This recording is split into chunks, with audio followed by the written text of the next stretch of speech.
This conference will now be recorded. Well, if someone's recording, hi everybody. We are being recorded. Welcome. Thanks to the STC and the volunteers that are here, as well as to the Adobe Technical Communications team. If you are on Twitter, I would ask you to please take advantage of sending out a couple messages over the day. If there's things that are of interest, thanks to the @Adobe TCS, if you put that into the Twitter side of things. When we get into working in the afternoon, that'll definitely be one that I think is worth tweeting out a little bit.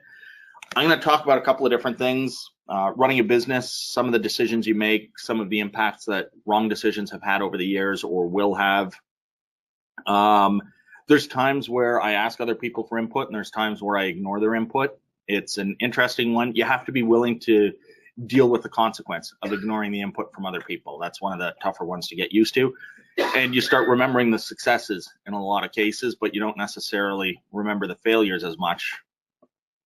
Different business models that exist, how to think about staffing, client development, administration. If you have questions, I'll try to give a couple of different issues that are faced along the way. I'll talk a little bit about starting and managing a business and some of the issues that business owners run into, and developing a small business and trying to grow it into something bigger. At one point, I had about 20 employees. That had its own stresses. Some of them were friends and family, and then we hit the .com crash, which makes it really tough to lay off friends and family. I ended up not taking a paycheck for a year and a half, and everybody else was getting paid, and then we had to still do cuts. So at that point, everyone else was able to go out and find jobs, and suddenly I had to find a way to pay back everything I'd taken in order to put towards business, in order to put towards paying the mortgage, etc., without really having a salary. So that was another really tough one financially. Things to think about if you're going into business or trying to grow it, and just talk about a little bit of the entrepreneurial spirit, getting into doing the things that you love and handing off other stuff. I have an awesome bookkeeper and accountant, and I'm horrible with that. So finding people who can do the things you're not good at becomes really crucial to business success. If you are interested, my contact information is here. Don't try to write down everything in the slides. I would suggest you're better off. I've got my contact information at the end. Track the slide numbers though. So slide 4. If you find that slide 17 has something really useful, don't write down every bullet, right? Slide 17, because I'll put these up on SlideShare. Then you can grab them and you can do with them as you see fit. The speed will vary. I use them as a guide for myself, and if you have questions, just interrupt. Typos, errors, they is all done purposely. Or isn't, or weren't, never, or ain't. There's going to be stuff inside here because I still adjust slides up to the last minute. I tweak things. I've done a similar presentation a few years ago in Alberta, and I had a bunch of Canadian content in it, and I've tried to adjust it to American content for some of the links and some of the things that you may want to read up on. As mentioned, my name is Bernard. I'm past president of STC. I founded Publishing Smarter, and my business is focused around talking to businesses that have content, whatever type of content, and telling them that this is a key business asset. It should be managed the same way that they effectively manage people, that they manage their cash, that they manage their intellectual property in regards to copyrights and trademarks, the way that they manage products and services that they provide. Content is another asset. When a business buys a business, they don't throw away all of the documentation. That becomes a core part of what they keep moving forward. They may have their own style guide, they may have their own software tools, but content makes and breaks businesses in a lot of cases. We've been at not FedEx. I'm just using them as the example because everyone knows FedEx. I've done work with FedEx. They're awesome. Got to go to Memphis, which was really cool.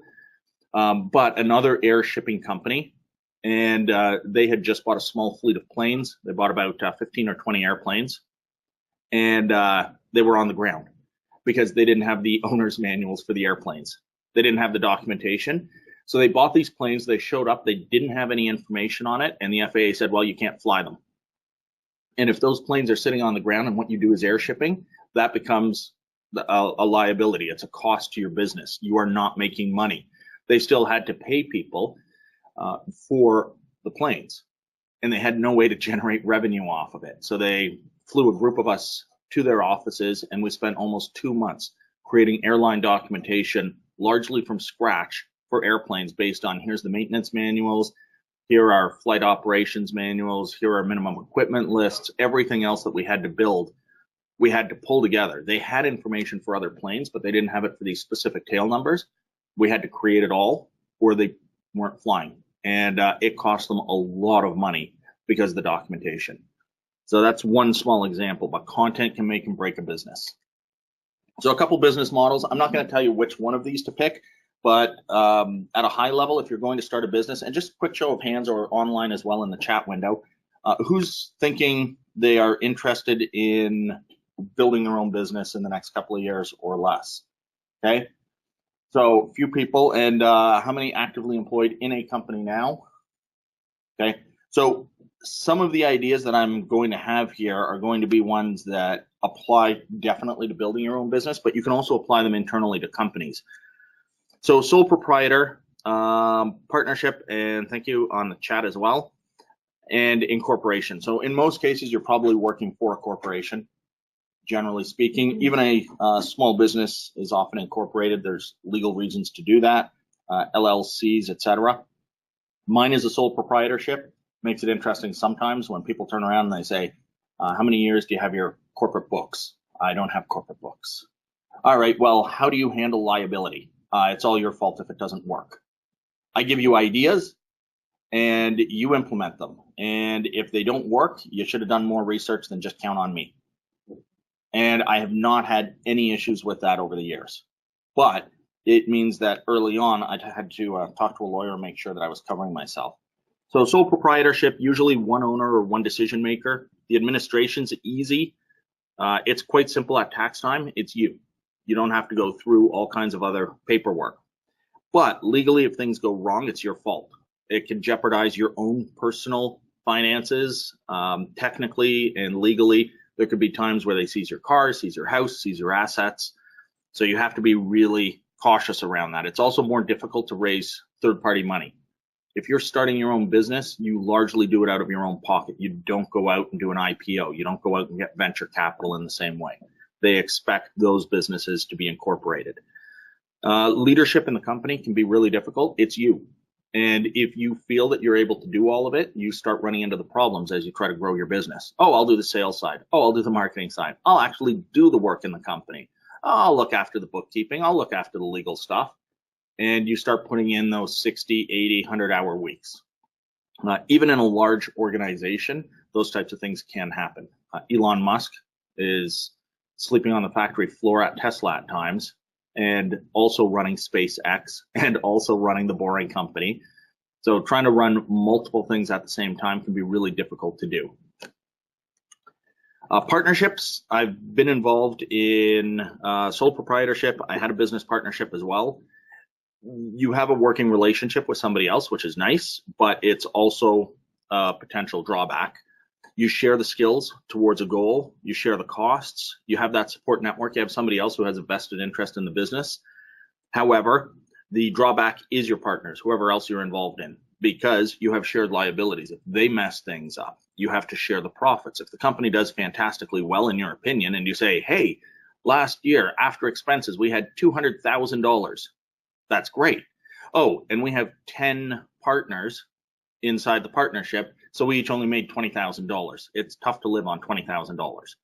Now, if it's $20,000 after you've already paid yourself a salary, great, fantastic. You also have the risk of relationships being lost because of the business. If you have a falling out and you've gotten into business, family, friends that you get into business with, there is the potential risk things go wrong and it comes back to bite you. Again, that happens at work as well. You're on a team with somebody, you don't get along. The relationship falls apart. You don't want to work on the same team. People leave the company because of politics. So again, similar things between these. Incorporated, limited liability. You can raise funds through stock offerings, and a lot of people consider them to be more legitimate. Be a little careful with the name. If you have a poor business name, Cadabra Inc. later was renamed Amazon. Did a little better under that name. There's a company called, and I love their URL. It's the S&M Family Outlet, STF.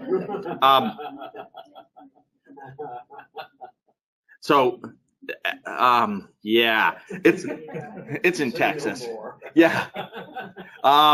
It's a family-run business. It's an outlet business. They buy stuff in bulk and then turn around and sell it through warehouses or storefront, etc. But apparently, when I say that it's the S&M family, people laugh, and I have no idea exactly what that would mean, of course, being a naive, innocent Canadian in a strange land. You get creative spellings of common names, and then you start trying to put together your website, and you're telling somebody how to find that website. Incorporation runs some interesting things because some of those good business names are taken, and so people start putting in an X instead of a CK in the spelling of something. They just do odd things. They throw in a Q in order to spell clarity with QULRT and then a number 4 instead of a Y. And you try to communicate that information to somebody, it gets to be tricky. You do have less direct control if it is your business because the shares will start to thin out. Most of us, probably directly or indirectly, have ownership in corporations, in some of your retirement savings, stocks. If you're involved in a bank, a trust, for example, it's a much more complex legal structure as well. Tax filings are going to be more involved, and there's definitely more paperwork. So if you are working in a sole proprietorship, if you're working in a partnership, if you're working in an incorporation, bear those things in mind. For, again, most of us, corporations are the experiences that we have, whether it's a smaller or a larger company, but you usually have somebody who's responsible for answering the phones. You have somebody who's responsible for selling your product, somebody who's responsible for the development. And depending on what you're doing, that could be made up of a company of dozens or a company of thousands. I picked sole proprietorship. It was low risk. It was easy to set up my own schedule. It was quick for me to get in and direct the business. I could make every call. Anything I wanted to do, I was able to do. If I felt like taking a month off, I took a month off. If I felt like putting in 80 to 100 hours for a week, I put in 80 to 100 hours.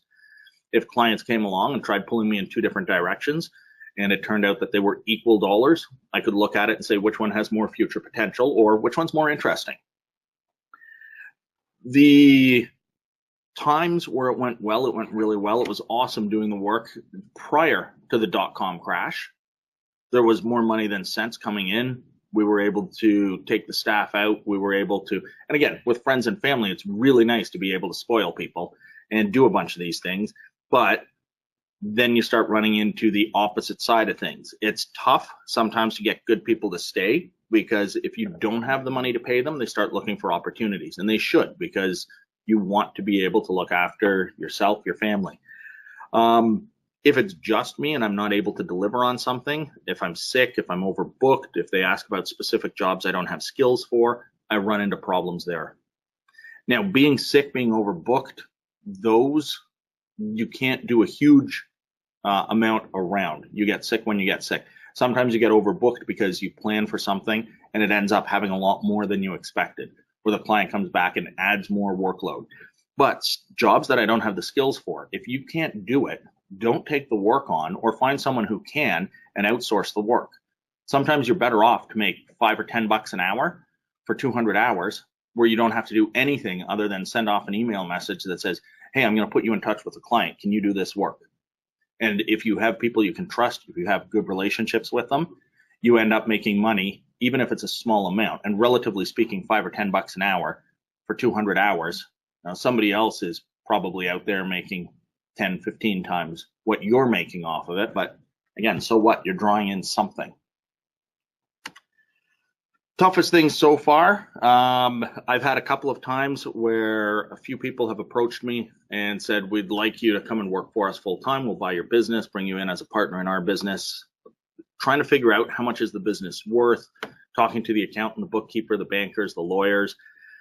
So far, it hasn't happened. I keep sort of joking. I just need one client to come along that's willing to pay me $1 million an hour and hire me on for 15 minutes a year. Yeah, that's my ideal. Or I need somebody to come along that wants to buy me out and says, all right, we'll give you $1 million and we'll take over your business and you don't have to do anything. So that would be awesome because basically I don't do anything other than say, okay, here's the password for the website. Bye-bye. Neither has happened. I've had to decide then that I would stick with sole proprietorship, but again, that .com crash sucked. I had to lay off friends and family. All of them have gone on to other things, bigger things, better things, things that have made their lives stable. And some of them are still in touch with me about things that we did 20-ish years ago at this point in time. So a lot of headache that goes around that stuff. I guess 15 years, whatever it works out to. Best thing so far, I got to travel. I've gone to Hawaii, India, Germany, Denmark. I've done most of the US, Canada. I got to go up to Calgary and go skiing up in the mountains. I was here just in time to help the Browns win. That positive energy. Yeah, you're welcome. I'm sure that if the Cleveland Browns are listening, I was what caused that victory. And if they're willing to pay me $1 million an hour, and even just hire me on 15 minutes a year in order to just stick my head in at the game and say go, they'll win they'll win it all. They'll take the Super Bowl and they'll get the big shiny trophy. You'll have to come back for the World Series. Yeah. I suppose I have to do this for the Indians as well, especially now that Toronto has given them the players to win.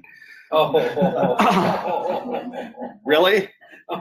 Too soon. Too soon? Too soon. We're the ones who lost the players, and it's too soon. Man. All right. So staffing, concerns, hiring and firing, the insurance associated with it, paying them, the risk that goes with it. So when it comes to hiring people, you have to make decisions. Is it part-time? Pro and con to part-time and full-time hiring.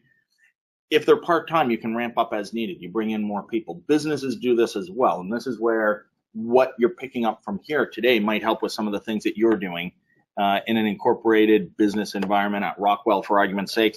You may need a specific set of skills, and you bring somebody in short-term to do that.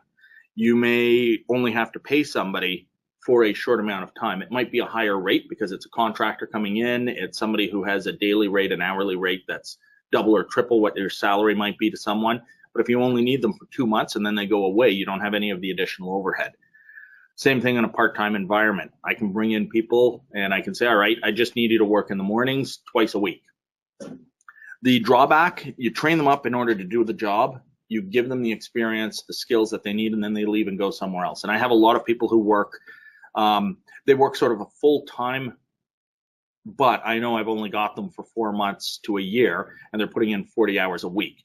And those are interns and students. I believe that they should be paid adequately, and I make sure that I pay them when they come in to do the work, because I don't think it's fair to just say you're getting experience for it.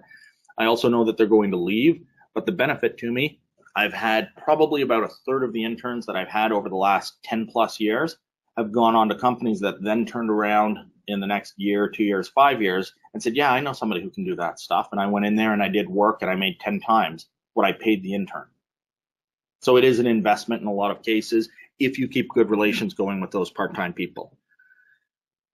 Full-time, you know exactly what your payroll is. People have their specific job functions. It's easy for you to schedule and to plan things. And again, remember, you can jot down the slide numbers on this if you don't want to write down all of the notes. The drawback, though, you've got to meet that payroll, and a full-time payroll becomes more and more expensive over time. You are eventually adding HR and other roles to your team, and if you're adding these members to the team, it is a cost, but it's not a cost that's seen as directly bringing in revenue, which is where writing often ends up falling. So if you can turn around and show how writing can be used in order to generate revenue, you put yourself in a much stronger position longer term for the success of your department if you're working in an organization inside the documentation team. It's not just about making cuts to the cost, it's about adding value by showing that your product, what you do, is used to drive sales, to generate revenue, that marketing shows the videos, that the sales team can go out with the product information you provide, that the support desk can quickly turn around and say, let me send you a PDF document that walks you through step by step how to configure that. Those are areas where your company can turn around and say, not only do we reduce costs because we don't have as many support calls, but we increase revenue because our salespeople, our marketing people are able to go out there and get our product in front of the clients, or we're able to put the content online and people can see it through the web in order to find out what it is that we do, how our products work, how easy it can be to do things.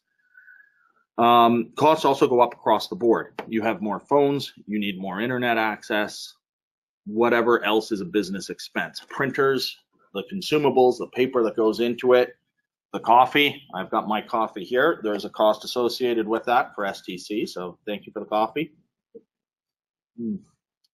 It's awesome. If you put coffee into a mug that you bring yourself, then you don't have to worry that anyone's going to walk over and accidentally think it's theirs and pick it up and smell that you've put Bailey's in it.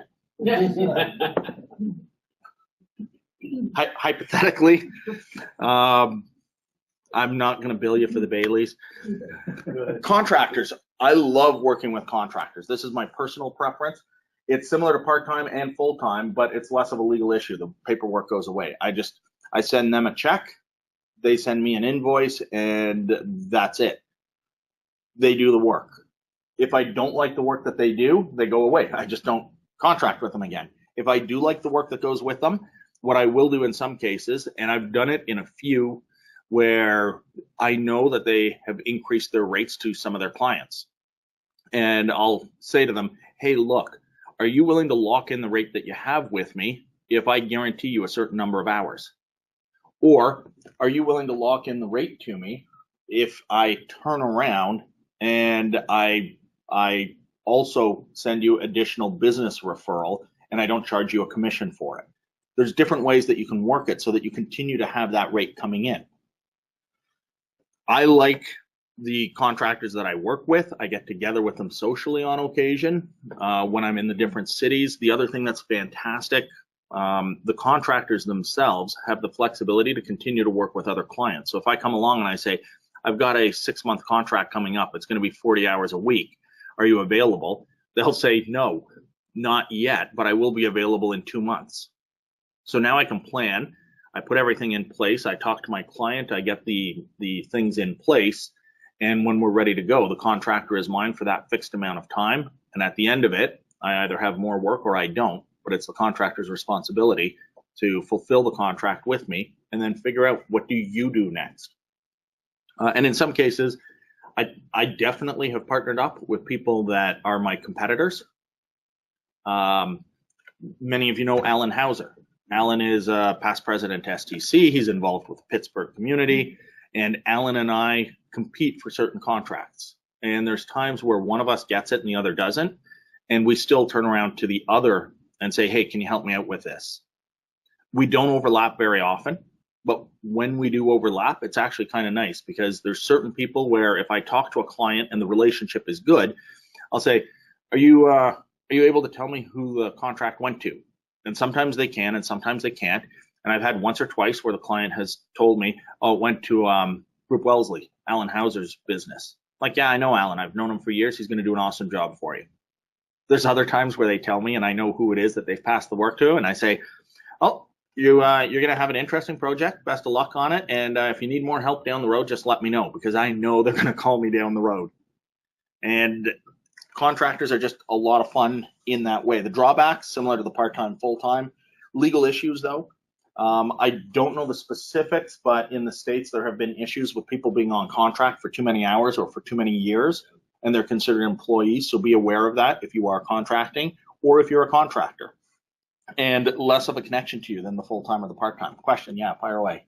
When you were saying about locking in the rate with the contractor, I could see the benefit to you. What would be the benefit to the contractor? Part of the benefit to the contractor, did the audio on the question come through well? Not perfectly. Okay, so the question was, if you lock it in, there's a great benefit to me as the business person. What's the benefit to the contractor? In some cases, when I go to my clients, for example, I tell them, yeah, I'll contract to do the work. The first 100 hours are at one rate, and after that, it's at a lower rate. So they know that if they do longer term work, they get a lower rate. If I have a contractor that's working with me, the benefit to me is I pay less. The benefit to the contractor, I'm more likely to come to them for the work and not shop around and try to find someone else. So I have a couple of people that'll charge me anywhere between 50 and 150 bucks an hour, depending on what they do. If their rates leave me with very little wiggle room when it comes to dealing with clients, I may be more tempted to go out and start looking around. So in some cases, a client says we have a budget of, say, $10,000 in order to get something done. If I look out and I see that a contractor that I know that I have a good relationship with is going to charge me, say, $75 an hour, and it's 100 hours, it's $7,500. I'm making $2,500. Great. That contractor knows that they're getting $75, and I might be able to find somebody for $65, but I'm not going to put the time into looking. If they were charging me $100 an hour, I can't actually cover my own cost.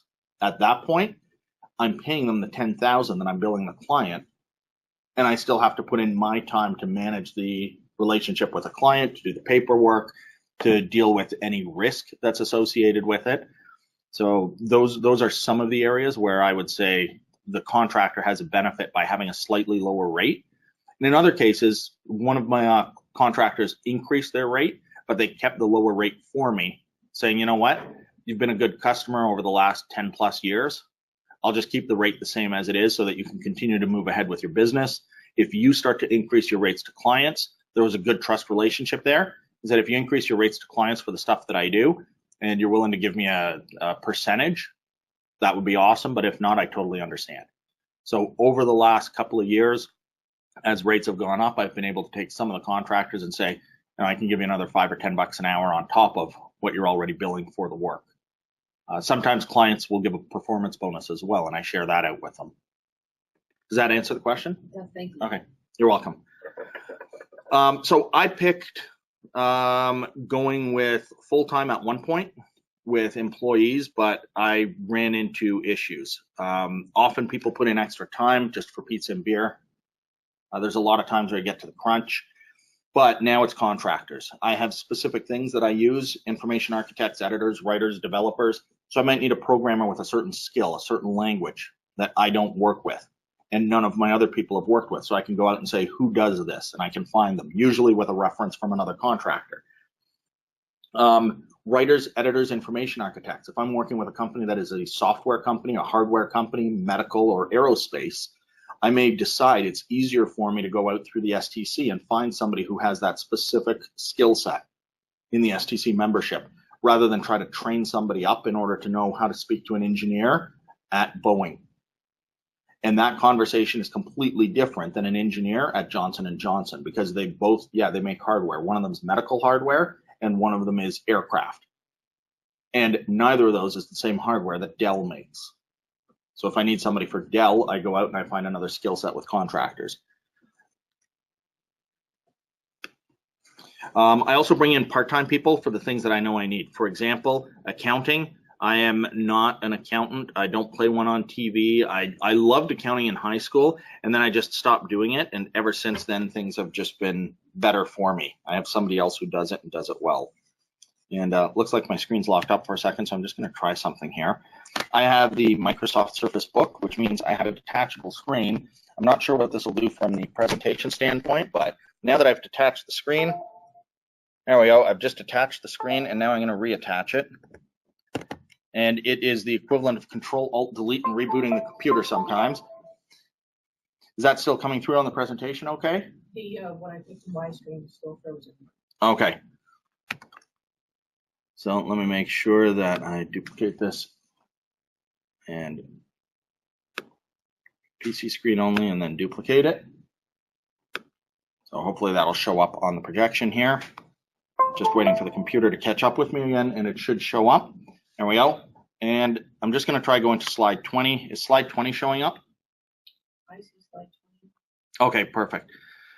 So the toughest thing so far with the way that it's worked with employees, again, having to lay off family and friends, but also seeing the people that I contract move to other jobs. They're no longer available to work with me, and in some cases, I even end up competing with them for the same business because they've taken a full-time job somewhere. Again, there is the pro to this, where sometimes those people end up going and taking a full-time job somewhere, and later on they come back and they say, here's somebody that you can talk to in order to get those solutions. Best thing, friendships with the people that have lasted years. I get to travel around now when I'm in different cities where I know I have contractors or clients. I made friends with people at Hawaiian Airlines. So I've gone out to Hawaii a couple of times, and Jack has said, Jack Deem, he's been awesome to work with. He said, yeah, we get friends and family, and you've been out here enough. As far as I'm concerned, you guys are friends. You want to fly from this island to that island. Now it's standby equivalent, so you have to wait and see if seats are available. But I think it ran us something like 25 or 30 bucks in order to island hop per person. So we did that, and the one thing we ran into is that My wife and stepsons of Vivian and Noah flew back from one island to the other, and I had to take a flight an hour later. They landed, they waited at the airport, grabbed themselves something to eat. I hopped on the plane an hour later, flew back, and we reconnected.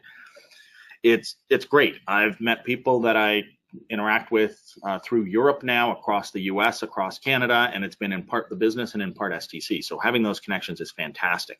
You also get insights and ideas from others. So take advantage of that, whether you have your own business or whether you work for someone else. Learn what other people are doing. STC, again, is a fantastic opportunity for that because it is like-minded people. You have similar types of jobs that you do, even if they are in different industries. Administration, oh man, legal. They help with the stuff that sucks.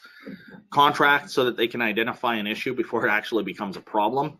Business organization, deciding and helping you incorporate, have a sole proprietorship, have a partnership agreement.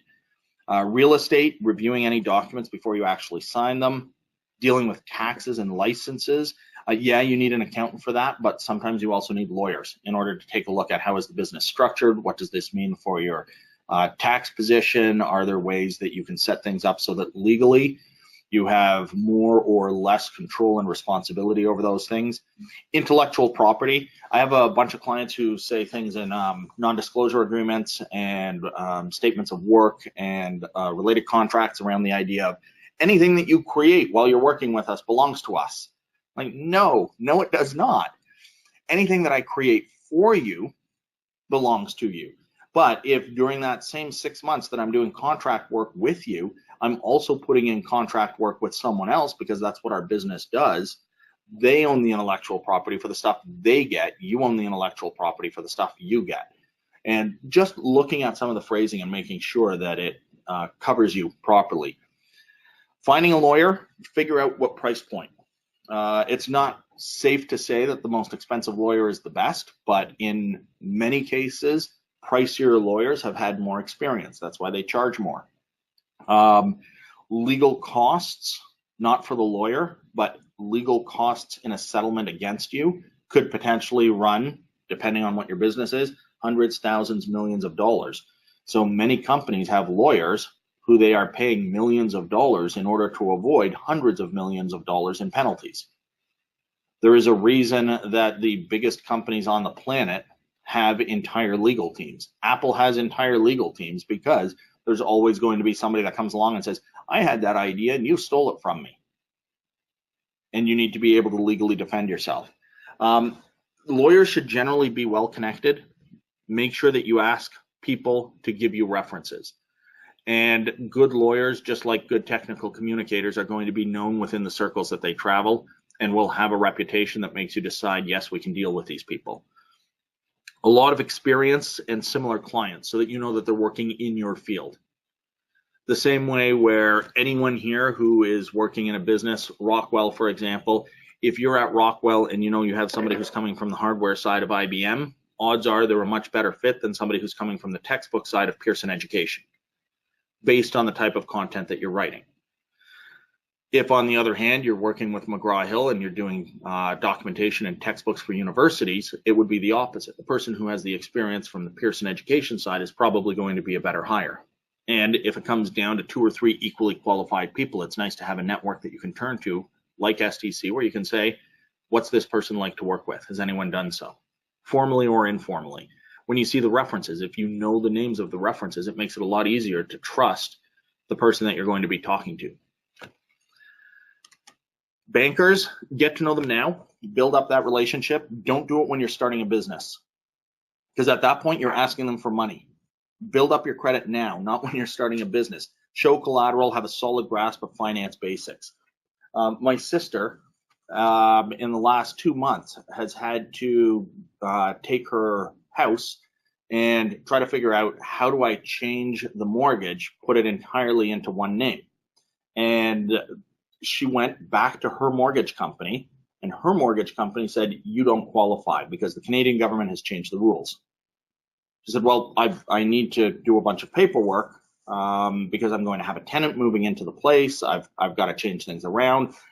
And nope, nothing.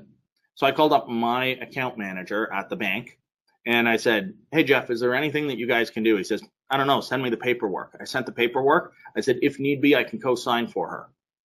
He got back yesterday while I was at Rockwell. I saw a message that came back. He said, we approved her. And part of that was because he and I had talked. He said, she's at the high end of the risk that the bank technically is comfortable with. I said, she works harder than anyone I know. She puts in the hours. She has her own business. She has her full-time job, and her own business is refinishing furniture. So it's physical work. It's time intensive, but I know some of the clients that she has, and she deals with a couple of people who are lawyers, and they've got the money. For her, it's a lot of money. For them, it's a little bit of money in order to have certain things done. They're building their own homes, and they want her to put furniture in. So there's good money to be had there. One of her clients is married to a sound engineer who is currently either in London or in Switzerland doing some sound recording work on one of those top 20 bands that everyone on earth knows. So her client base is affluent and her client base is successful, and they love the work that she does. So we had the conversation just over the phone. And he said, let me talk to the underwriter. He had a conversation with the underwriter and said, I know the risk is high, but this is somebody I think is a worthwhile investment. They got back in touch, and she's approved. Here's the rate, et cetera, et cetera. And the rate is better than the rate that she had. So definitely get the relationship going early. I've been with my bank for 25 plus years. I now phone them up every October and I say, well, not the bank. I phone Visa every October and I say, there's a statement on my credit card I don't recognize. And say, oh, which one? I said, yeah, it's this charge for $120. They said, oh, that's for your credit card fee. I say, yeah, no, I don't want to pay that.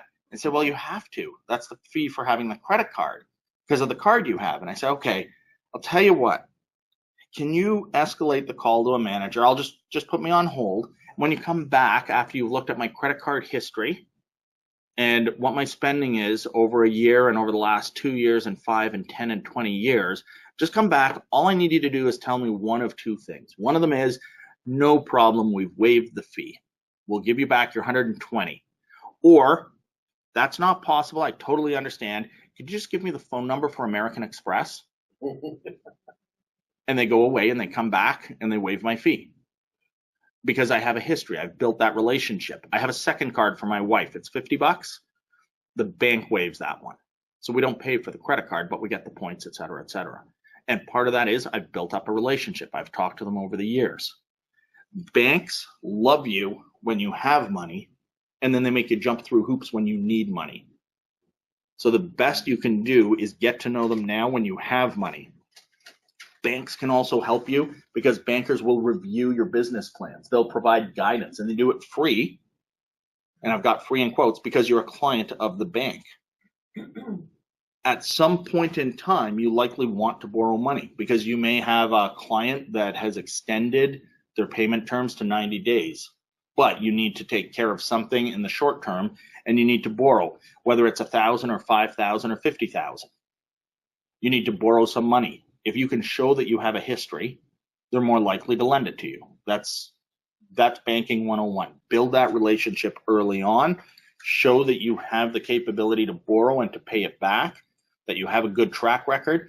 The other one that I get, which is fantastic, I go to the bank in person. I can take any check and just deposit it to the bank. But whenever I get a US check, I go to the bank in person. I go in, I meet with my account manager, and I say, I'm going to go deposit the check. And Amber usually says, oh, you know what? I'll do that for you. And I just leave it because I know that when the bank says, we'll give you $1.26 on the exchange rate today, she'll do $1.26.5 or $1.27. So I get that extra half a cent, that extra penny, which doesn't sound like much, but when you're doing a deposit of $5,000 or $10,000, it's an extra $50 or $100 that I get that the bank doesn't get. And over time, that makes a bit of a difference. And you sit there and you say, all right, in the last year, I've been able to make an extra $500. I've been able to make $1,000. And it's all small incremental amounts, but it comes from having that relationship. Accountants, focus on the finances. They take a chunk of work that you might hate. I hate doing the accounting. I like the idea. I love organizing. I love the numbers. I just don't do it. But QuickBooks, Sage, whatever, it's all that crap. I just I can't. I don't. I show up. My wallet right now, this is from the last month or so. For those that are on the phone, there's actually almost no cash in here. It's all, oh wait, I've got some Canadian money.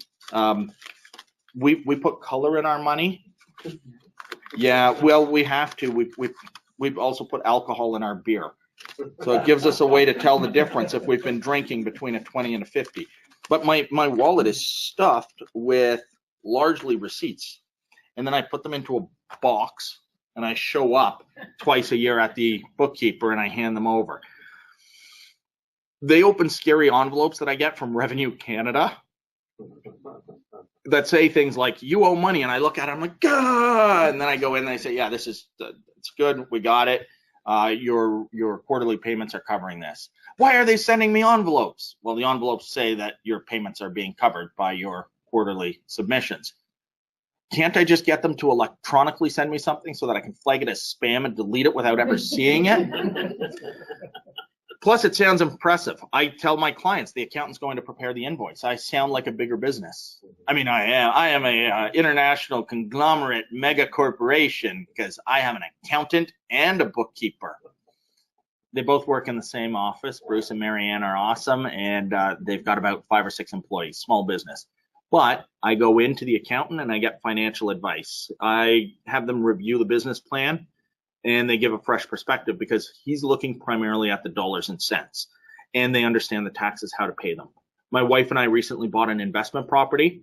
I went in to see Bruce. I said, look, I'm on the fence. He says, how much is the property? So I showed him how much the property is. He says, how much is the down payment? I showed him the down payment. He says, what about the inspection? What did it show? I said, it showed this, this, this. He says, buy it. I said, yeah, but what about, he says, no, you're an idiot if you don't.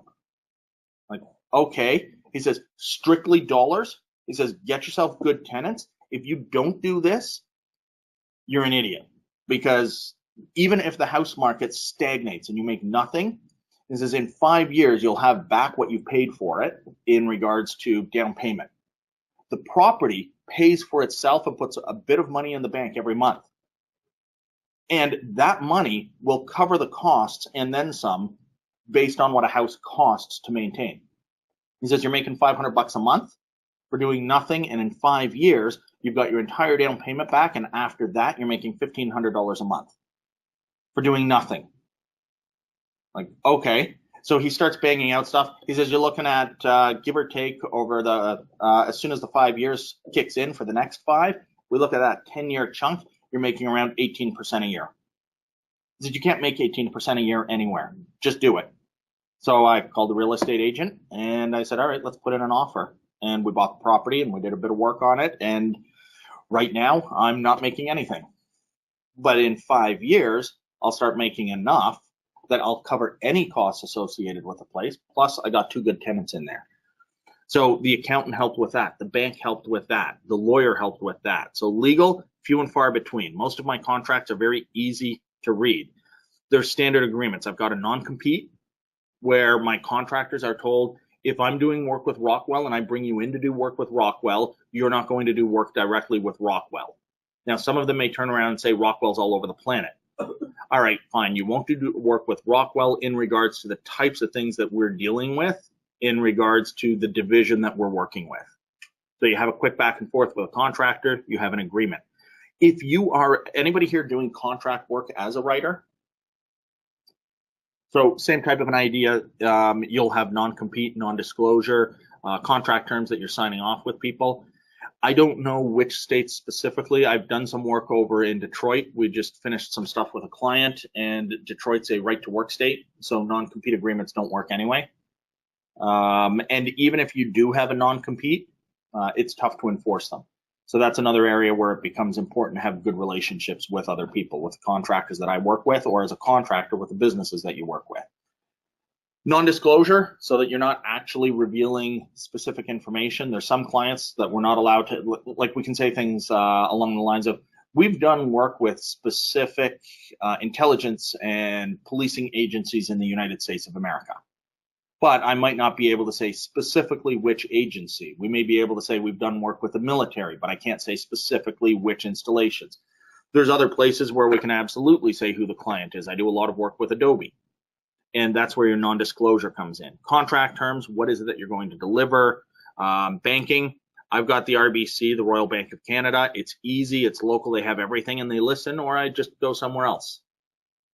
And I don't use it as a light threat for every single thing that I do. But if it's something a little more serious, they know that I'm willing to take my banking elsewhere and that I don't have a massive amount of tie to them. I have a Visa card, I have one mortgage, and that mortgage is set up in a way that if I cancel it, I have a 3-month interest penalty.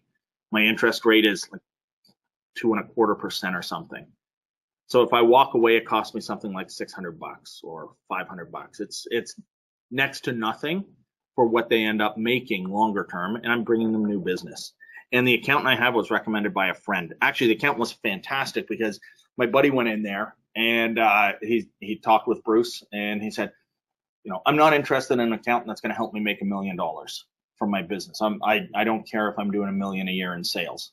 I need an accountant that can take the $1 million a year that I'm doing and make it into $10 million a year. And Bruce said, yeah, that's what we do. Okay. And so I went in, I said, I'm not interested in an accountant that's going to deal with a business that makes $1 million a year because I'm not planning to do that. Here's what I'm looking to do. He says, yeah, we work with businesses that are 25 million and less. And after that, we refer them off to other people. And if you're under $1 million, absolutely, we're happy to work with you. And here's our fees. And that was it. We were off. We hit it off really well. So building relationships, developing them, building up your clients. Ongoing clients are awesome. You have steady income. By the way, time-wise, we're sitting at 10 to 10, and I think we go till 1/4 past. Right. Perfect. Ongoing clients are fantastic. You have steady income. There's reliable work. There's good relationships to keep. For those that are contractors, you know that those clients are awesome. The drawback, if you have fewer, if you're only doing contract work for 2 or 3 very core clients and one of them leaves, you might lose 50% or 25% of your entire business, of your income. That gets to be really tough to handle at times. You could get out of practice on how to build new clients or build leads and relationships. Salespeople within your organizations, for those that do work somewhere, run into this same thing. Many salespeople have certain people that they deal with regularly, and if that company leaves, that salesperson runs into an issue. They may not be able to build the new relationship as quickly. So if from a documentation standpoint, you can talk to the salespeople and say, what do you need in order to make sales easier? What can we do so that you're getting more qualified leads? Instead of somebody phoning up and or on a trade show floor having a conversation where they say, well, tell me what your company does. Oh yeah, so what products do you have? If instead the person can come up and say, we know who you are. This is the product that you have that we're interested in. Let's talk about it. You have a hot lead. You have somebody who already knows more about the product than the average person. And in those environments, salespeople love it because they can get into specifics and they already know they're closer to closing a deal. And they spend less time. From a business standpoint, you want to build those clients. From working for a company, get to know your salespeople and find out what can your documentation do in order to help them generate more sales. Then at the end of the year, when you do your performance review, you can also show, yeah, we've been helping generate more money for the company because we can close sales faster. How do I know? Because this specific salesperson has said so. Here's the recommendation, here's the email, here's the letter that they wrote thanking us for the work that we've done. Things also become routine. That can become boring if you're working with the same client. I mentioned, and it's no slight to IBM. My wife's worked there for about 10 years, and she just said it gets into the same pattern. She loves the people that she works with. Great teams. Everybody wanted to be part of the team that she was on. It was a profit center within IBM, but she said we were doing agile, we were doing sprints, and it became, over the long term, the same thing. We might have different product names, we might have different clients that are in there, but the workflow was the same workflow every single sprint. And it just became routine and it became a little more boring, and she started to get tired of it and she's changed jobs. She's ecstatic about the new job because she's working with all kinds of new clients. There's new businesses, there's new ways to do things, and it's a smaller startup. So she has the opportunity to take her skill set and build up the management team instead of supporting the implementation team. So slightly different approach to it. Turnover in clients, though, you get to do new and interesting things. It's easier to get broad referral. If you do it well, people move to other companies, they come back to you.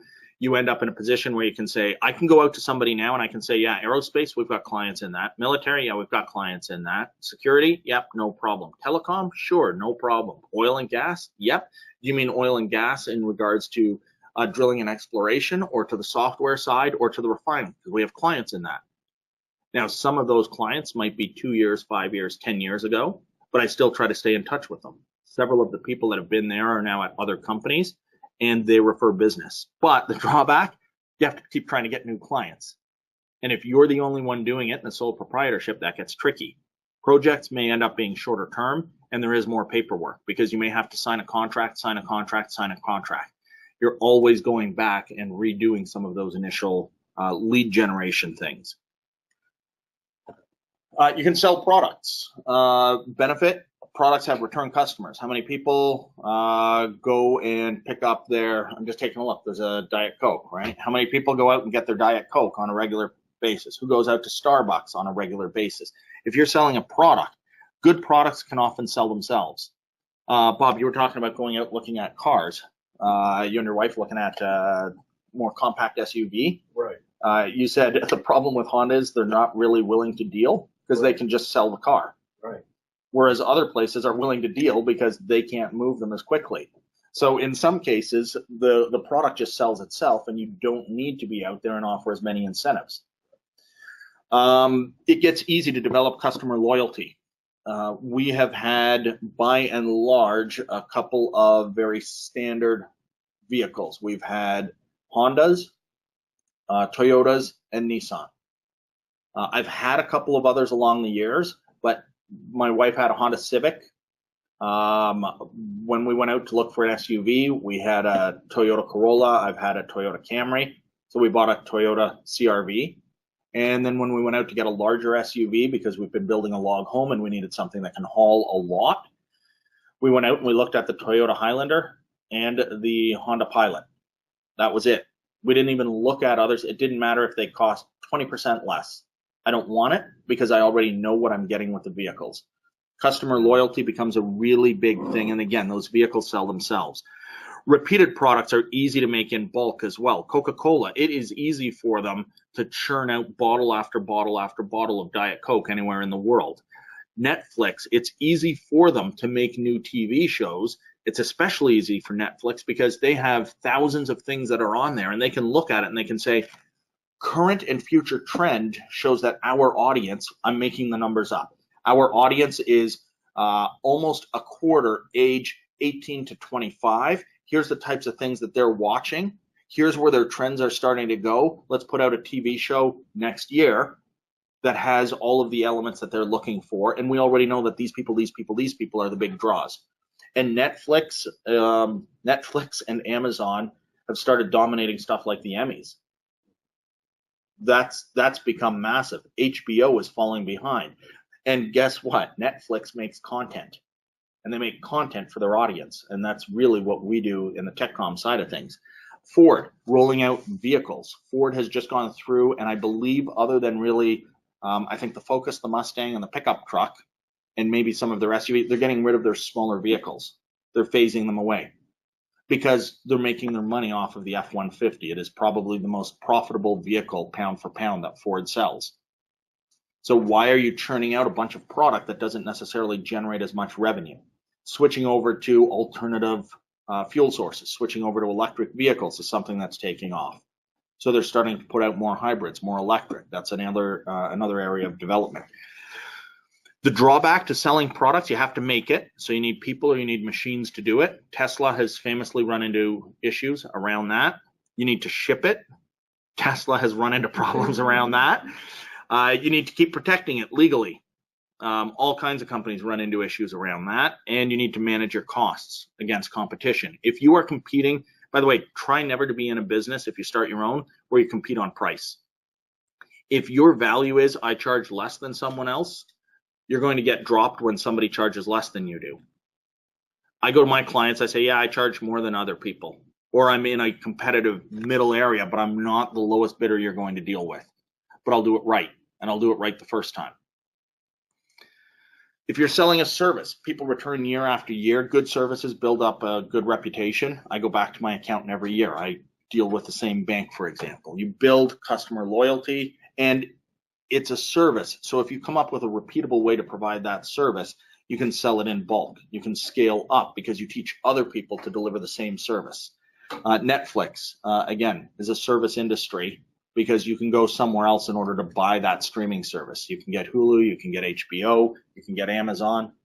It's a service. Apple and even the phone, yeah, the phone is the physical product that you have, but Apple is selling you the service of providing you a way to communicate with other people through a device. They don't care what the device is as long as you keep upgrading the Apple device or as long as you keep showing the Apple logo everywhere that you go. They are a content company. They have all kinds of stuff that they've put out as Apple TV, etc. And they're a product company. They do all of it. Drawback, you need to keep people or movies or shows or whatever it is that you're selling. You need to deliver it. You need to keep protecting it. You need to manage costs. All of this is a common theme. People, you need a way to provide it. You need a way to protect it. You need a way to manage the costs. Yep. I've Yeah. got a question that fits into that then. Can you let me know if the audio comes through all right? And otherwise, I'll repeat it. How, when you're overbooked and you're very, very busy, you still have to keep selling. Yes. Otherwise, you have the feast and the famine. Right. You finish a project and then all of a sudden there's nothing new coming in. Yep. That's scary. How do you compensate? Did that question come through all right? How do you compensate feast or famine? If you're doing the work, you're not selling. If you're selling, you're not doing it. Right. Part of it is building the network, being able to have the conversations with other people. I know that, for example, I'm booked through to November. I have very little into December, January, February, but I'm not concerned. Largely because I know where it's cyclical. It's going to slow down in the summer. It's going to slow down in December. I have a couple of things that keep me steady and busy. I know that, for example, my relationship with Adobe, they're going to have other things for me to do. I go out to Rockwell here and I do a presentation and I do something at STC. I have my costs covered, as you mentioned, by Adobe, which is great. I don't really, I mean, I make something, but I'm not making what I would make if I was sitting at home doing a couple days of work, but I'm networking and building up the relationship. And I know that when I present in a group of 10, 20, 50 people, that I might be looking at, say, 5% that I'm going to get something. If I have 20 people, I'm going to get a contract out of it. So if I can go somewhere and do a day, and I know that it's a payback of 5%, I'm going to get one person. And if I look at my average contract and I say my average contract is 3 months, then I know if I do 3 or 4 conferences in a year, and each of them has 20 or 30 people, I'm going to have enough work to keep me busy for the year. And I stagger things a little bit because I have other people that I can offload. Other people, for argument's sake, Bob, you turn around and you say, you know what, we don't need you down here at Rockwell for something, but there was somebody else that I was talking to that I used to work with and they need it. So as you build up, you start to have other people who become advocates for you as well. And that really helps. And do that internally. Forget starting your own business. Internally in your business, get advocates in other departments to speak about what you do. Every single time that somebody at IBM, that Viv came home and she said, oh, I just heard from somebody in this division, in this department. They just sent an email to say, hey, thanks a lot for the project management work that you did. We were able to get the stuff out to the client on time and we wouldn't have been able to do it otherwise. Like, bang, store that, save it, print it, keep a copy of it, performance review, show it. Every single time. That is business gold, to be able to turn around and say, here's what we have. And from a business development standpoint internally, people wanted to be on her team because they knew that that team had success. So if I can show that I have success and I go out, if you are building your own business, at least to a certain degree, you or someone else has to be that person that gets out in front of people, talk about client success. And I have a little bit of that coming up. I have a lot of extra slides and I'm just going to blow through. Here's some links, here's some links, here's some links, because you can pause those. Just when we get to a set of slides shortly, we're going to jump through them.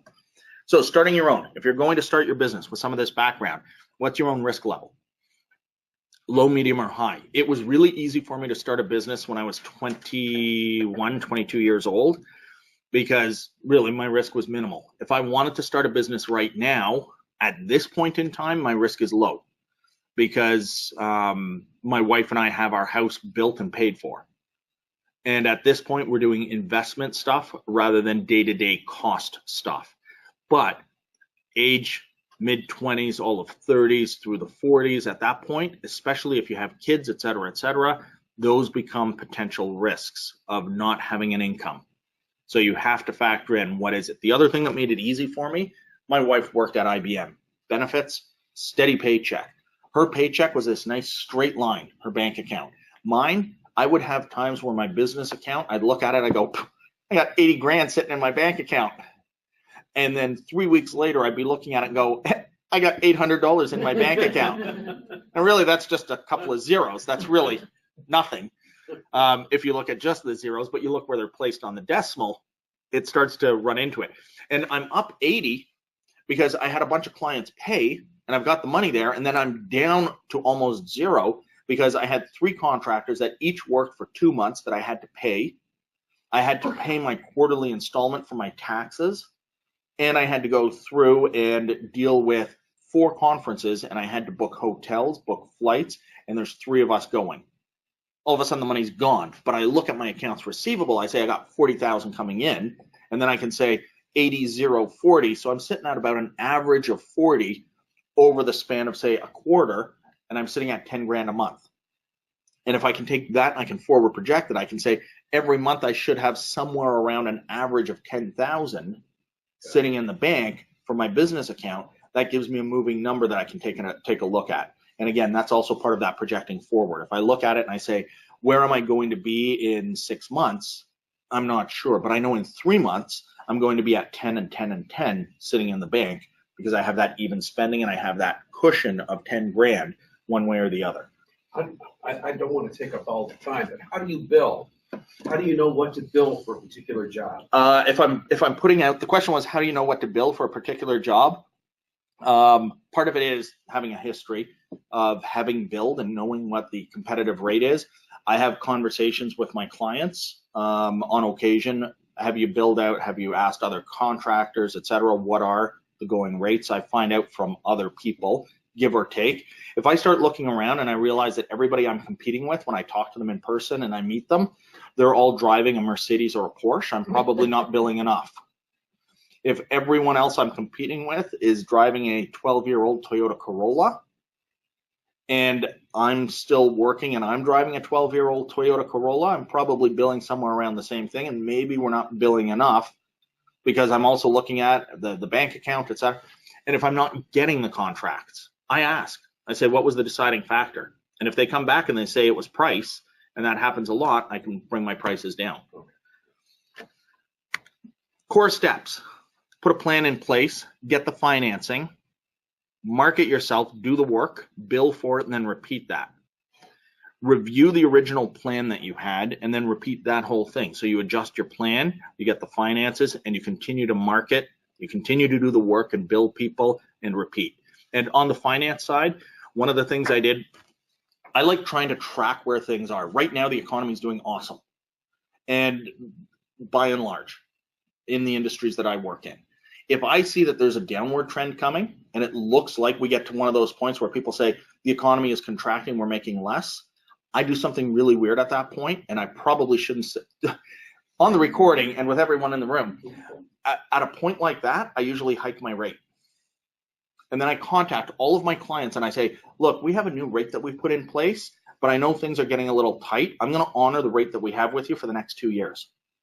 So now I've built a bit of a relationship with them, and I can say, you're locking in at my current rate. New clients come along, I offer them the higher rate. If they are really hesitant, I can say, well, you know what? I can give you a break. I'll do that, which is what I was charging originally. And I continue the business at about that level. I might have less work, but I don't try to lower my dollars. And then when the economy does turn around and everything starts to pick up again, and everyone increases their rate, then I go to companies and I say, it's the same rate I've been charging you for the last 2 years. I'm not going to increase it. So I did it back then. And that's my little hedge around it. And it's in a book that I read years ago as a business idea of when to decide how to change your rates. I thought, I'll try it, and it worked out for me. It may or may not work for others.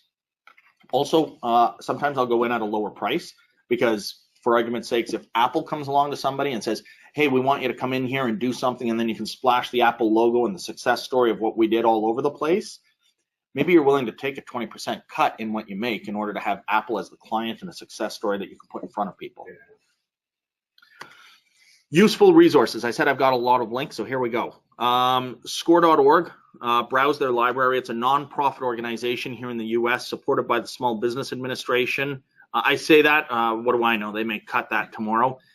The small business, sorry, was that out loud? Yay, two-party system. Yeah. And for these, you may want to just jot down slide numbers. Slide 36 has SCORE and the SBA. Slide 37, of course, STC. If you're not a member, consider joining. It's a good networking opportunity. Lots of slides here. Ruth is the founder and president of Precisely Right, technical communications company. So if you're looking at that, this is how to start a tech writing business from scratch. I have not checked these links in the last month or two, so I can't say every single one of them. There was a presentation Anne-Marie Queenie did talking about documentation for the healthcare industry. So if it turns out that that's something you're interested in, but this was essentials for launching your own technical communication business. The Right Life. Again, how to become a technical writer. More reading. Technical writing businesses. 4 mistakes to avoid when starting out as a technical writer. Promoting your technical writing. 10 things every small business in America needs to do. Entrepreneur.com article. I don't even remember what it was, but it was about starting a business. What do you need to start a business from Money Crashers? Forbes, Business News Daily, Quora, Smarta, Nolo.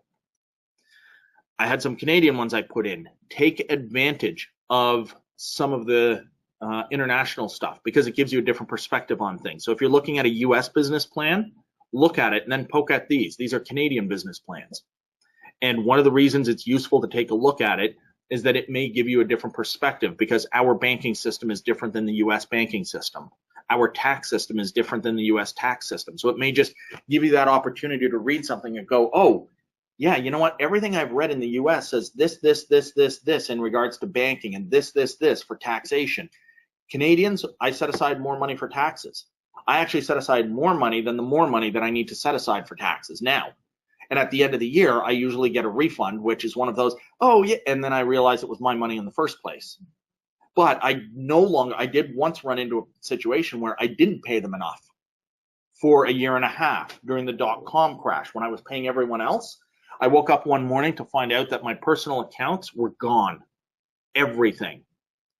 And it was that the government, the tax people had seized all of it.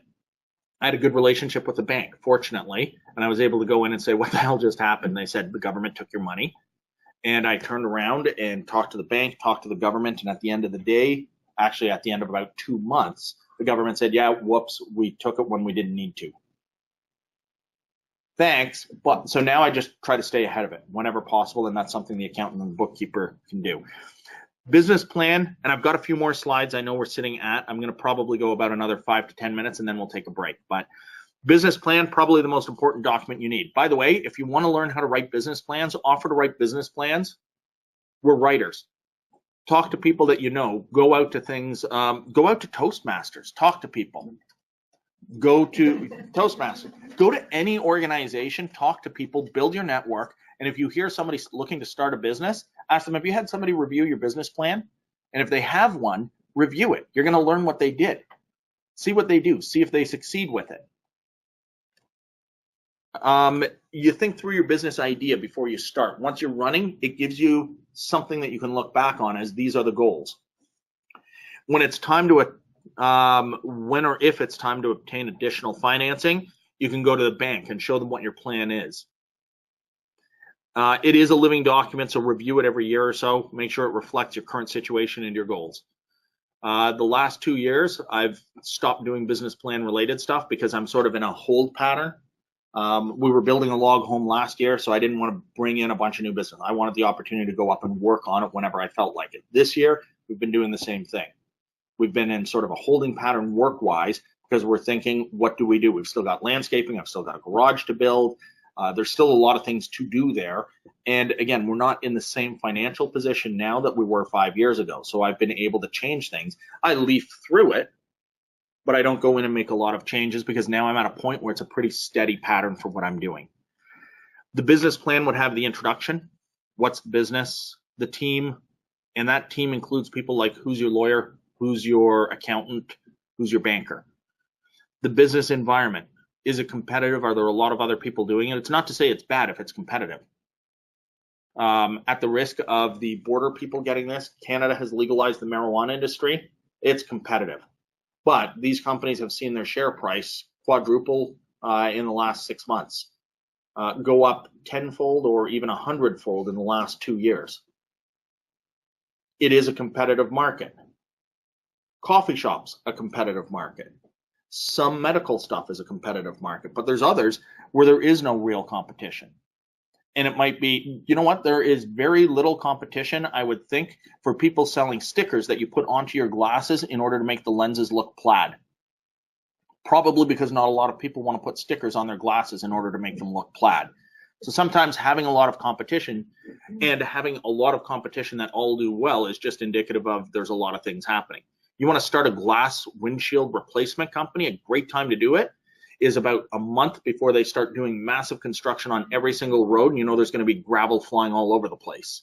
That's when you throw your signs up.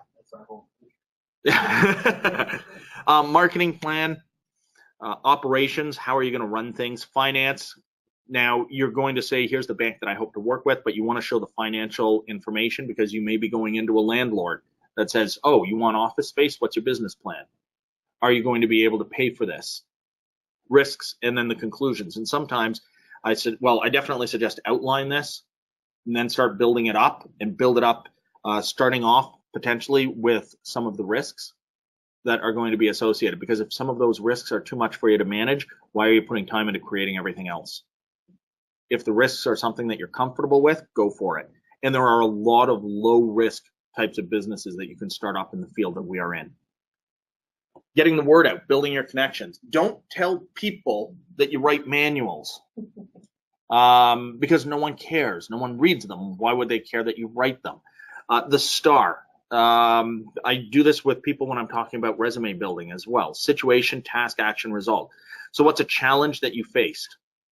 What did you have to do? What did you do and what were the results? And tell a lot of people. You can join Better Business Bureau, STC, Toastmasters, Chambers of Commerce. You can join more than one just because you live in a certain area in the city or your Toastmasters. Tricia, you went, yeah, when I said Toastmasters. 3? Yeah, go to multiple. It's a great way to network. What is the price in the area? Give or take. Approximately 100 per year. 100 per year. So I had a couple of students and I said, how long do you take to write a resume and a cover letter for a job? And some of them said, oh, sometimes I'll spend 2 or 3 hours doing a cover letter or a resume. I said, I have a nephew who just sent me his. Between his work and my work, we're probably going to do 40 hours building it for one specific job. But if he lands the job, it's about $80,000 a year. So I said, for a week, we're looking at roughly $2,000. Are you willing to spend $2,000 in order to get a job? People go, no, no way, no way. All right, are you willing to spend $150, $200, $300? Yeah, I'd spend $200 or $300. Well, how much is SDC membership? All you need is one lead, and that's a job, and it's paid for itself 10 times over. So bad business discussion. Going in and telling someone, we use Adobe, Photoshop, Illustrator, InDesign, and other tools in the Creative Suite. We do community work and volunteer to help with flyers and posters. We also create online ads on Facebook or Twitter. Our business can help you. Great. Everyone can go out and learn Photoshop, Illustrator, InDesign, other online tools. If you go through and you say this, it is a generic type of a statement. This doesn't add any value. STAR.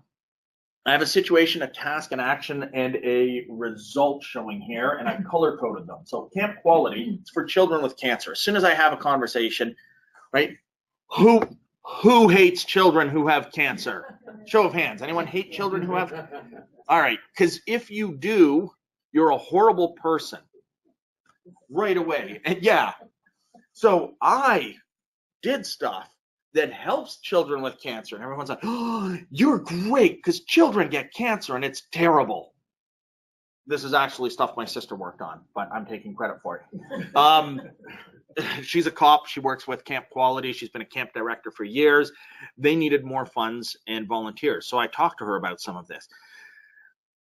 Then there was an offer to create flyers, posters, manage a Twitter and a Facebook campaign using Adobe Creative Suite. So here's the situation. Here's the task. Here's the action that was taken. The result, volunteer numbers doubled.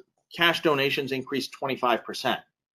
Those are the numbers that I can then go to a business and say, yeah, if I go back a slide, we use Photoshop, Illustrator, InDesign, and other tools in the creative. That's what we do. That's that first two pieces or first three pieces sort of captures the idea. But now I make it into a story.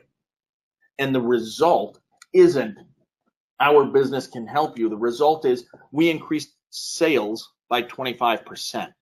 We increased the awareness by 100% for volunteers being involved. So in this situation where Camp Quality, we created stuff using the Adobe Creative Suite. I'm not mentioning Photoshop, Illustrator, and InDesign because that's Creative Suite. People would know that if they're asking about those tools. Volunteer numbers, we can help you. I'm connecting a client with a specific skill set that I have. Yeah, we know how to use Adobe Creative Suite, but we do so by generating more sales. And I'm referring to specifics that they may be asking about, but I'm doing it in a more creative way. I'm drawing them into the conversation. So show people what you do. Keep a portfolio, keep it current, and bring it with you. If you're going in an online environment for their output, show them online examples. If they're going print, bring printed copies. If you aren't sure, bring both of them. Make sure that any conversation you're having with someone about your business gives you the opportunity to show everything. Hit up their website. I do a lot of proposals in Microsoft Word.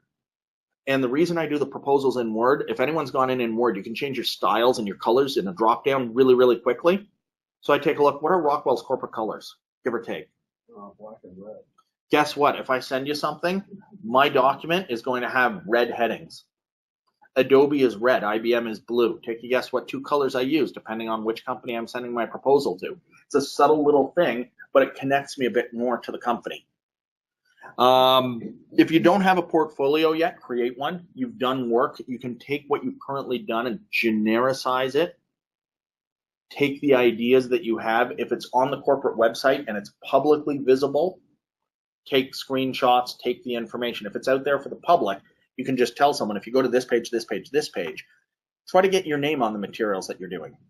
Even if you can't directly put your names on it, just looking at the microphone, cheat. I put screenshots together, and the screenshots will often have usernames in order to show things. So I create users with my name, my friends and family. I did stuff for Adobe, and inside their documentation that they include with FrameMaker, there's a bunch of stuff, and it has my home address, it has my cell phone number. So even if I can't necessarily show someone and say exactly, I can say, launch FrameMaker, open up this sample product. You'll see the ID is 90583-34884. My cell phone number, by the way, is 905-833-8448. Just what a weird coincidence. Oh, and make sure part of the deal is I get a copy so that I can show others what it is that I've created. If you're going to be volunteering, if you're creating stuff, I say don't volunteer. It's a horrible thing to do. Volunteering is terrible if it's not helping your business. I don't do a lot of volunteer work for the Red Cross, for example, in part because I'm not qualified specifically, but it's also the volunteer stuff that I do is STC. That's the community that I work with. The volunteer stuff that I do is around some of the stuff my wife and I are working in. It's in the community that we live in. And yeah, we do donations to things like Doctors Without Borders or World Vision. But if you're going to volunteer, find a good place, one that matches with your passion, and take credit for the work that you're doing. Make sure that you're out there doing the volunteer work, which is important, but you're also getting credited for it, because if you're not able to sustain your business, if you're not able to keep your job, you're not going to be able to do the volunteer work, because you're going to be spending all of your time trying to figure out, how do I eat? How do I pay for my house? How do I pay for my car? How do I pay for my kids to go to school? So take advantage. Go to trade shows and conferences. Find relevant ones. Offer to speak. pay to have an exhibition space, or in some cases, just volunteer. If somebody phones up STC, for example, and says, hey, I know you're doing Summit next year. Do you need anyone in order to volunteer with this, that, or the other thing? Is there anything I can do where I put in a couple of days because I can't afford to go to the conference? I do it with other conferences. I do it with conferences that don't really have anything directly to do with TechCom.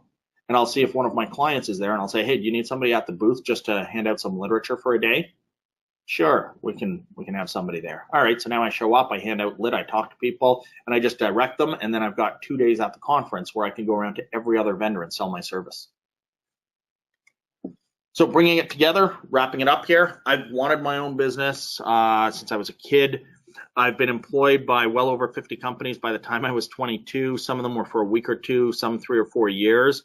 And I started a business. I had a secondhand bookstore, and in order to support it, I delivered Chinese food, and I also did part-time computer training in order to try to do a little bit of everything. I was a contractor at a computer training company. I got into the software training as the PCs were taking off in a lot of companies, so I've been able to fortunately do things through timing. There was a lot of money to be made at the time, and I learned FrameMaker early on because I created the training manuals for the company. I got good. I was the sales lead at the training company for all of the training courses. I was basically told, you have to make sure people show up for the training. We're going to pay you a small base to sell training, and we're going to pay you well to deliver training. But if you're not selling it, you're not making the money delivering it. I also realized that like all good things, certain things end, and the business I worked for, I heard a line from somebody, they said, all love ends in hatred or death.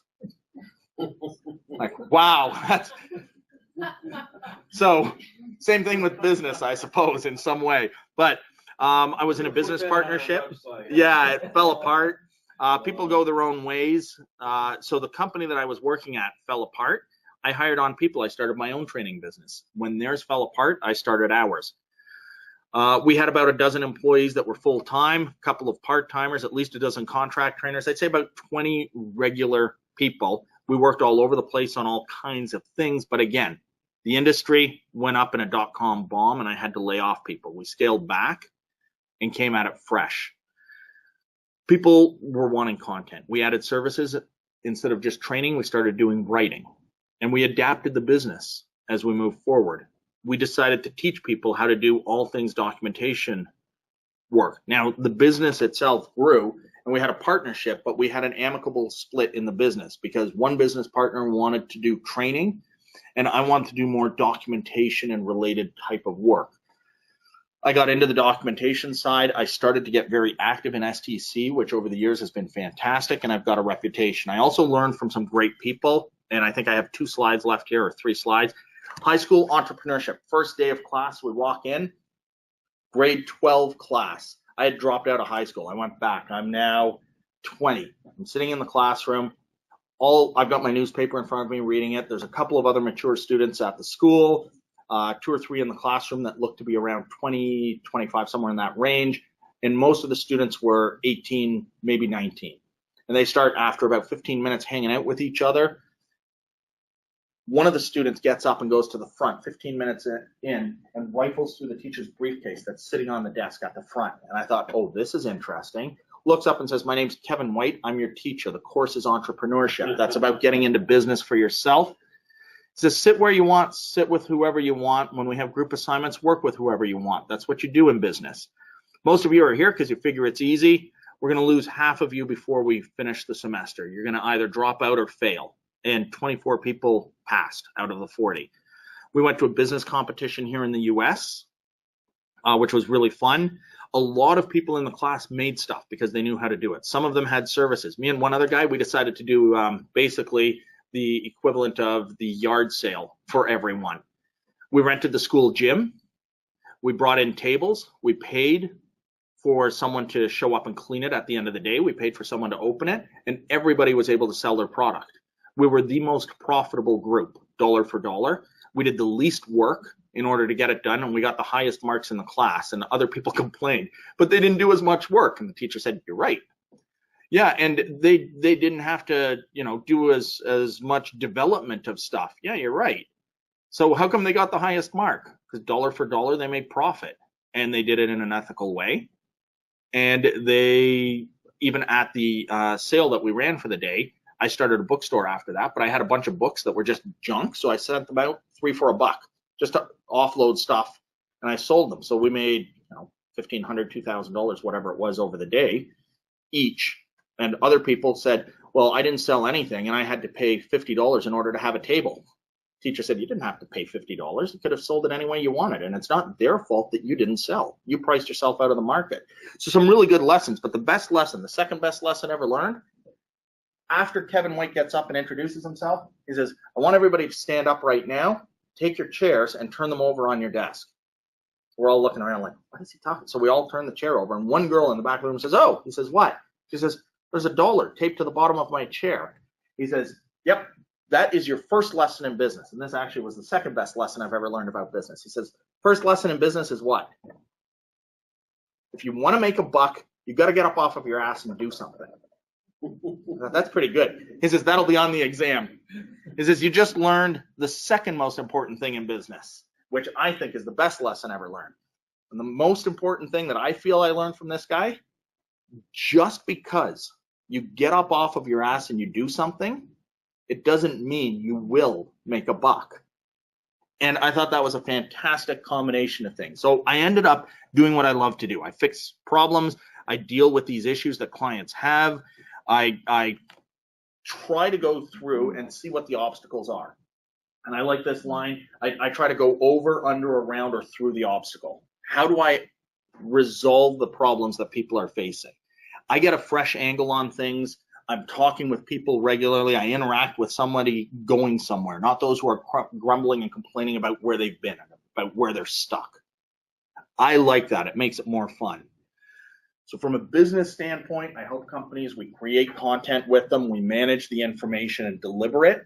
We help them socialize and spread the message, listen to what their clients are saying, and then we try to improve what they're doing. And then that repeats. We go back and we continue to create new content. That's my contact information. If you have anything else, remember that lesson Kevin White taught. If you want to make a buck, you've got to get up off of your ass and do something, and do it. Regardless, if you're inside a business or if you're starting your own business or you're somewhere in between the two, build the relationships, develop the contacts, show the value that you bring, and you end up doing better, whatever it is that you're doing. So hopefully there's been some useful stuff in there for those who are looking at starting their own business and for others.